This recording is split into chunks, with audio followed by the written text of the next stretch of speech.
What's up, YouTube? I've decided I'm going to start making some average videos. So today I'm going to do an average of 12, and the cube I'm using is a day on Guhong. Most people like day on Zanchi, but I'll get to that. So it's a day on Guhong, and just let me explain to you what's going on. So I'm using the Plasma puzzle timer. I found it on Google. It's a very great. I found it a couple days ago actually. I'm like, you know what? Why don't I just use it for this video? So I actually just started using it for this video. It's a great puzzle timer. Didn't have any pre-saved solves in it, so it's fresh and ready to go. So the first topic I want to talk about is my Zanchi. I had accidentally dropped my Zanchi. It hit the floor. It fell across the room. I went to go to pick it up. It's like bent and it's white from the bending of the plastic. And the internals are all broken and messed up. So you know what that means. I have to get a new Zanchi. So I will have an unboxing video for that. Except that is not the only puzzle that will be in that unboxing. That unboxing is going to be really, really great. So make sure that you watch that video by either just checking your newsfeed if you're already subscribed, or click that subscribe button so you do get notified when that new video comes out. Because that will be a fantastic video, let me tell you that. So my next topic, the next topic I want to talk about is where I am with Speedcubing.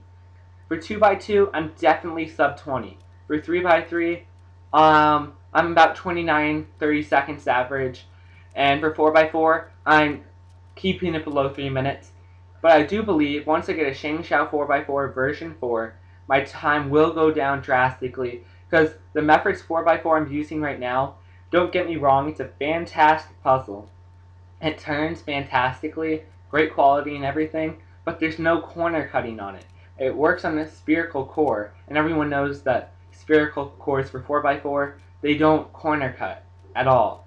So what I'm trying to do with 3x3, like my goal for 3x3, is get a 25-second average. And after I get that 25-second average, I plan to get a sub 20-second average. And that's going to take a lot of hard work. But I've been speed cubing every day for a couple months now. So I will get to that eventually. Trust me, I will.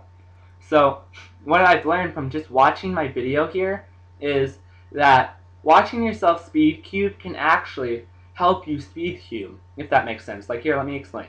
When you watch yourself speed cube, you see where you're stopping, where you're having to think too much, so you know where you actually need to improve. Because when you're actually speed cubing, you don't have time to think about what you're thinking about. And because when you're speed cubing, it's just speed, speed, speed. So if you're a speed solver or anything like that, I suggest to you videotape yourself speed solving any cube you have that you like to speed cube, and that way you can see where you're pausing, where you're taking too much time, where you're taking too much time to transition, and stuff like that. So that way, when you speed solve, you know where to improve and everything. So that's what I've learned about watching yourself speed solve. And the next thing I want to talk about here is the VQ4 and VCube company in general. The VQ4 just recently came out, and people say it's exactly like an X-Cube, like it's a ripoff of an X-Cube, which is kind of contradictory because VCube's all like, oh, we don't want other companies to use our concept for big cubes, but we're going to go out and steal mechanisms and the whole puzzle of other companies. So I'm pretty sure that it is just an X-Cube, an expensive X-Cube, because all VQ products are super expensive compared to all other brands out on the market. So, if you like VCube and you don't like other brands because you think they copied VCube, they're simply using their concept for big cubes, and that's it. So, and if you don't like VCube and you like other brands, like knockoff brands like Shengshao, I really don't understand why you hate VCube or dislike VCube. It's not that they're an evil company, which some people would tend to disagree with me. Depends on the person you ask, but their puzzles are simply not as good as other knockoff brands. And you can't deny that because other puzzles are better than VCube. You have to be able to admit that. They just are. You have to admit that. So if you like VCube and you dislike knockoff brands, or you like knockoff brands and you don't like Speedcube as much, just keep it to yourself. Don't start a giant argument. Whenever someone says something like that, you just know it's going to become a giant argument. People will be yelling at everyone, it'll go back and forth, and for what? No one's going to end up changing their mind on this issue. It's a personal preference, and your personal preference is not going to change, depending on what someone says to you. No matter what, pretty much. So, just keep it to yourself, and don't start, just don't keep bringing up this controversy, or else it'll annoy everyone. The next topic I want to talk about is other puzzles besides the main 2x2, 3x3, and 4x4. And what I'm talking about is not just 5x5, 6x6, 7x7, maybe 8x8, 9x9. I'm talking about like the helicopter cube, the Kirby copters, or the Rex cube, Dino cube, and cuboids in general. There's more cubes out there than just normal 3x3 through anything.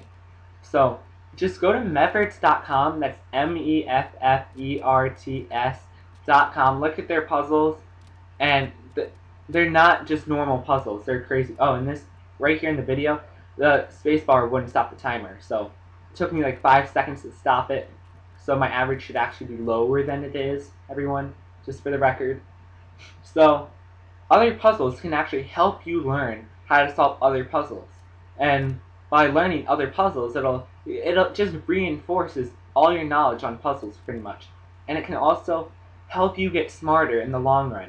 I heard that for every 2 hours you play with a Rubik's Cube, your brain point average goes up by like 0.002 or something. I'm not sure if that's true, but if so, I must be really, really smart.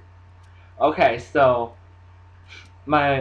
in beginners, if you only like do 2x2, maybe 3x3, I challenge you to get a 4x4 and 5x5 and get other puzzles, like branch out into custom puzzles maybe, or other puzzles on Mefferts.com, because Mefferts has a variety of different styles of puzzles, and also the HK Now store. The HK Now store also has a very big variety of puzzles, and I can leave those links in the description actually, I guess.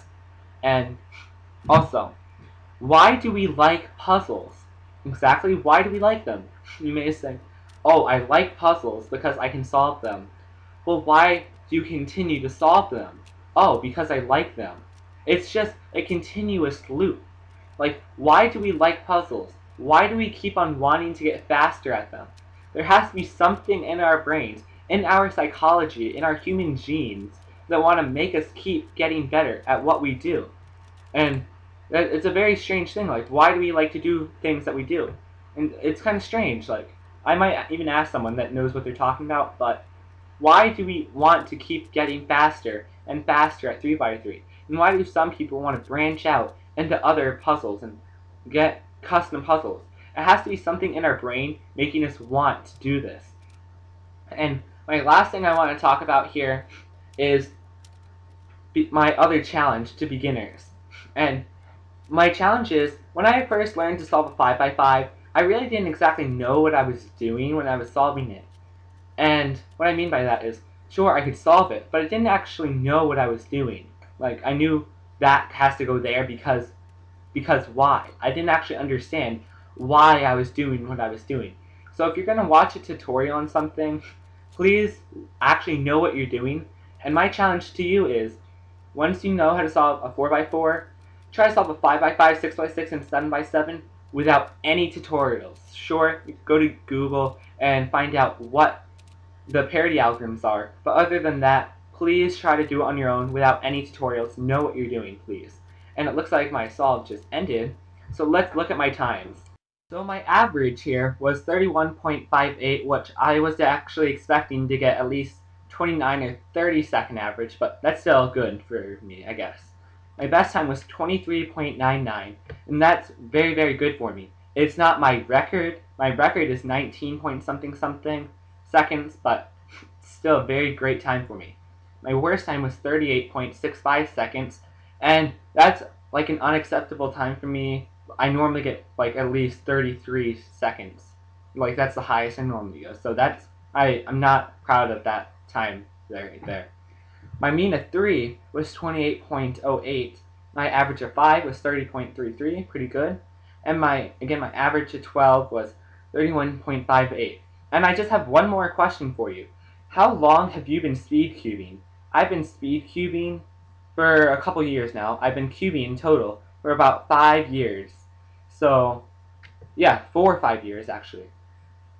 So, how long have you actually been speed cubing? I've been speed cubing for a couple years, and ever since the start of this school year, I've had a cube every single day speed cubing practicing. So, please leave a comment in for the video on how long you've been speed cubing, or just cubing in general, and also leave a comment telling me what your goals are to help other people and also myself figure out what other speed cubing goals are realistic for like yourself. And always remember, have a great day.